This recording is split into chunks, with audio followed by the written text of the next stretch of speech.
Olá pessoal, sejam bem-vindos de volta ao canal. Hoje vamos mergulhar em um dos meus tópicos favoritos, a maravilhosa e caótica natureza da descoberta. Ao longo da minha carreira, aprendi que a ciência e a invenção não são processos lineares e perfeitos. Na verdade, muitas vezes, o caminho para uma grande descoberta é pavimentado com falhas, experimentos que deram errado e, claro, um pouco de sorte. É um processo de tentativa e erro, de construir algo, ver falhar, aprender com isso e tentar de novo.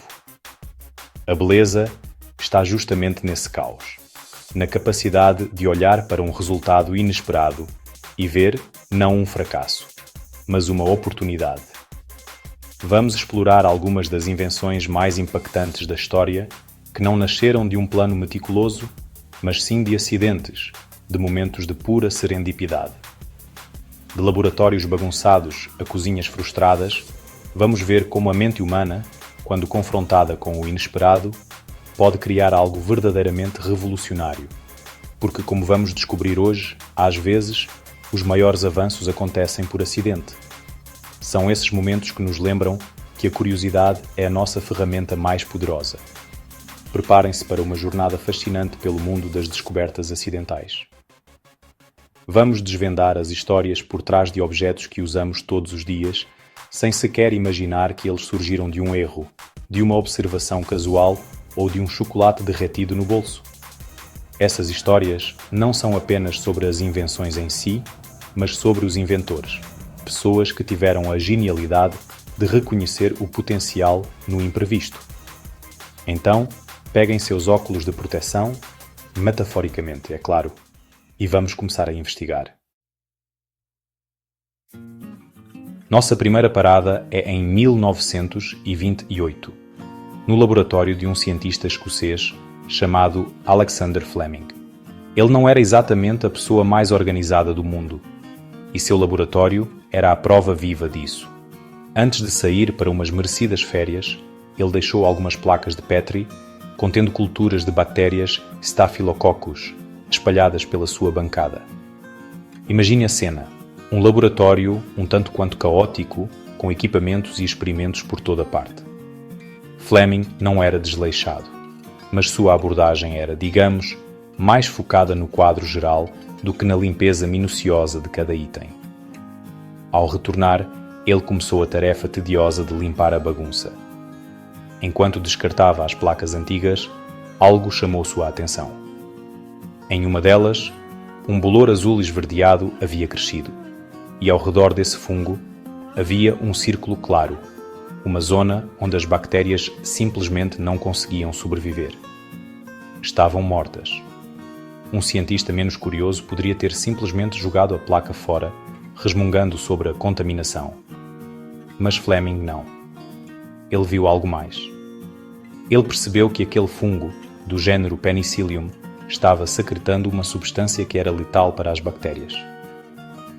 Ele havia descoberto, por puro acaso, a penicilina, o primeiro antibiótico do mundo. Agora, avancemos para 1945. Percy Spencer, um engenheiro autodidata que trabalhava para a empresa Raytheon, estava testando um magnetron, um componente de alta potência usado em sistemas de radar. Era um trabalho de rotina, ajustando e calibrando equipamentos que foram cruciais durante a Segunda Guerra Mundial.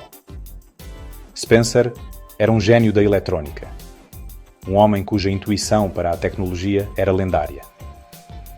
Ele estava em pé, na frente de um magnetron ativo, totalmente focado em seu trabalho, sem perceber a pequena transformação que estava acontecendo bem ali, no seu bolso. De repente, ele sentiu algo estranho. Ao enfiar a mão no bolso, descobriu que a barra de chocolate que guardava ali havia se transformado em uma poça pegajosa. Ele não se irritou.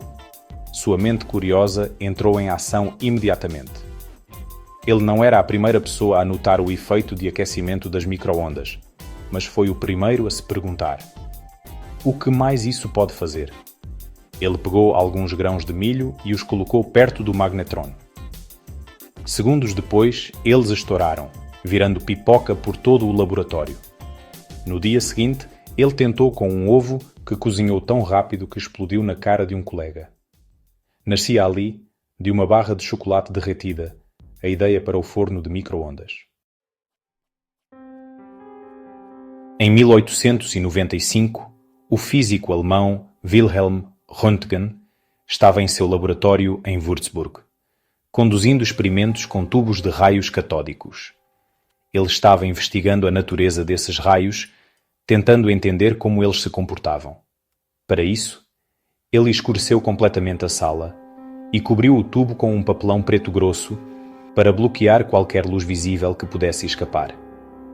Ele queria isolar os raios catódicos e observar seus efeitos em um ambiente controlado, um procedimento padrão para a física experimental da época. Enquanto ligava o aparelho, ele notou, com o canto do olho, um brilho fraco vindo de uma bancada a alguns metros de distância. Era uma tela revestida com um material fluorescente, platino-cianeto de bário, que brilhava misteriosamente no escuro. Ele desligou o tubo e o brilho sumiu. Ligou de novo e o brilho voltou. Röntgen percebeu que algum tipo de raio invisível e desconhecido estava sendo emitido pelo tubo, atravessando o papelão preto e fazendo a tela brilhar. Intrigado, ele colocou a mão entre o tubo e a tela e, para seu espanto, viu a silhueta dos ossos de sua mão projetada na tela fluorescente. Ele havia descoberto os raios X. Nossa próxima história nos leva para fora do laboratório e para dentro de uma cozinha. Em 1853, no Resort Moons Lake Lodge, em Saratoga Springs, Nova York. O chefe era George Crumb, um homem conhecido por seu talento, mas também por seu temperamento forte. Naquela noite, um cliente particularmente exigente, que, segundo a lenda, era o magnata Cornelius Vanderbilt, continuava devolvendo seu prato de batatas fritas, reclamando que elas eram muito grossas, encharcadas e não estavam salgadas o suficiente. Era um desafio direto à habilidade e ao orgulho do chefe. Frustrado e querendo dar uma lição no cliente, Crumb decidiu levar a reclamação ao extremo. Ele pegou as batatas e as fatiou com a espessura de papel, tão finas que era impossível comê-las com um garfo. Em seguida, ele as fritou em óleo quente até ficarem duras e crocantes como uma rocha, e para finalizar, jogou uma quantidade exagerada de sal por cima. Ele as enviou para a mesa, esperando uma reação de raiva. Para sua total surpresa, o cliente adorou. Ele as devorou e pediu mais. Outros clientes ficaram curiosos e logo as Saratoga Chips se tornaram o item mais famoso do cardápio, nascendo assim, de um ato de birra culinária, a batata chip. Em 1968, nos laboratórios da empresa 3M, um cientista chamado Spencer Silver estava trabalhando em um projeto para criar um adesivo super forte para a indústria aeroespacial. Ele queria desenvolver uma cola que fosse mais resistente do que qualquer outra no mercado. No entanto, um de seus experimentos deu completamente errado. Em vez de um adesivo poderoso, ele acabou com uma fórmula que criava microesferas adesivas que eram pegajosas, mas não permanentemente. A cola era fraca, podia ser removida facilmente e, o mais estranho, podia ser reutilizada várias vezes sem perder a aderência. Silver sabia que tinha algo único, mas não tinha a menor ideia de para que servia. Por 5 anos, ele promoveu sua solução sem um problema dentro da 3M, sem sucesso.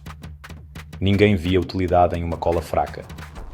Até que um dia, Art Fry, um colega de Silver que cantava no coral da igreja, ficou frustrado. Os pedaços de papel que ele usava para marcar os hinos em seu livro viviam caindo. Ele se lembrou do adesivo de Silver e teve uma epifania. Ele aplicou um pouco da cola em seus marcadores de papel. Eles grudaram perfeitamente, não danificaram as páginas e podiam ser movidos. O Post-it, um item essencial em qualquer escritório hoje, nasceu da combinação de um adesivo fracassado e um cantor de coral frustrado. No início do século XX, o mundo industrial estava em busca de novos materiais. Um dos desafios era encontrar um substituto sintético para a goma laca. Um verniz natural, caro e de fornecimento limitado, secretado por um inseto na Ásia. O químico belga-americano Leo Baekeland decidiu enfrentar esse desafio. Em seu laboratório caseiro em Yonkers, Nova York, ele começou a experimentar a reação entre fenol e formaldeído, duas substâncias químicas comuns. Seu objetivo era, claro, criar um verniz sintético barato e eficaz. Ele construiu um aparelho que chamou de Buckleiser, uma câmara de alta pressão e temperatura para controlar a reação. Durante seus experimentos, em vez de um verniz líquido, ele produziu uma resina dura, moldável e resistente ao calor e a produtos químicos. No início, ele considerou isso um subproduto irritante, um material grudento que sujava sua vidraria. Mas sua mente de inventor o fez olhar mais de perto. Ele percebeu que não havia criado um substituto para a goma laca, mas algo totalmente novo. Um material que podia ser moldado em qualquer forma e que, uma vez endurecido, mantinha essa forma permanentemente. Ele havia inventado a bakelite, o primeiro plástico totalmente sintético, abrindo as portas para a era do plástico. Nossa última história acontece em 1956. O engenheiro elétrico Wilson Greatbatch estava trabalhando na Universidade de Buffalo, tentando construir um oscilador para registrar os sons do coração.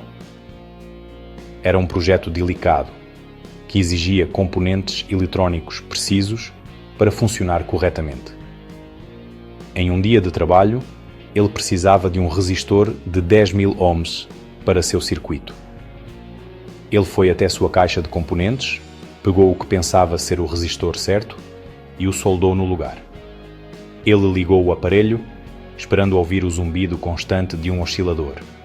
Mas não foi isso que ele ouviu. Em vez de um som contínuo, o circuito começou a emitir um pulso elétrico rítmico, um pulso de 1,8 milissegundos, seguido por uma pausa de 1 segundo e depois outro pulso.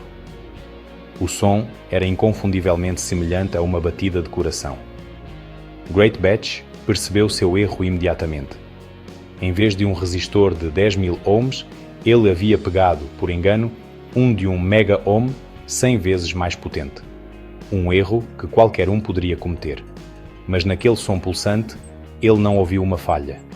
Ele ouviu a solução para um problema médico gigantesco. Ele percebeu que aquele circuito poderia ser usado para regular um coração que batia de forma irregular. Ele havia criado acidentalmente o primeiro marca-passo implantável. E aí está. 7 histórias incríveis que provam que o caminho para a inovação é tudo, menos reto. Da medicina à culinária, passando pela eletrónica e pela química, o acaso desempenhou um papel fundamental em algumas das maiores descobertas da humanidade. O que une todas essas histórias não é apenas o erro ou o acidente, mas a pessoa por trás dele. O inventor que, em vez de descartar o resultado inesperado, parou, observou e perguntou: o que é isso? O que posso fazer com isso? É a curiosidade que transforma um erro em uma oportunidade. Essas invenções nos ensinam uma lição valiosa. Não devemos ter medo de falhar ou de nos desviar do plano original. Às vezes, as melhores ideias estão escondidas nos lugares mais inesperados, esperando para serem descobertas por uma mente aberta e atenta. O mundo em que vivemos hoje, com seus antibióticos, seus lanches crocantes e seus corações batendo no ritmo certo, foi moldado tanto pela intenção quanto pelo acidente. É um lembrete poderoso de que a criatividade floresce no caos e que até mesmo a bagunça pode ser o berço da genialidade. Então, da próxima vez que algo der errado em um projeto seu, seja na cozinha, na garagem ou no escritório, talvez valha a pena dar uma segunda olhada. Você nunca sabe se pode estar diante do próximo post-it ou da próxima penicilina. Essas invenções mostram que até os erros podem mudar o mundo. Qual delas você achou mais surpreendente? Deixe seu comentário aqui embaixo, eu adoraria saber. Obrigado por assistirem e, como sempre, continuem curiosos.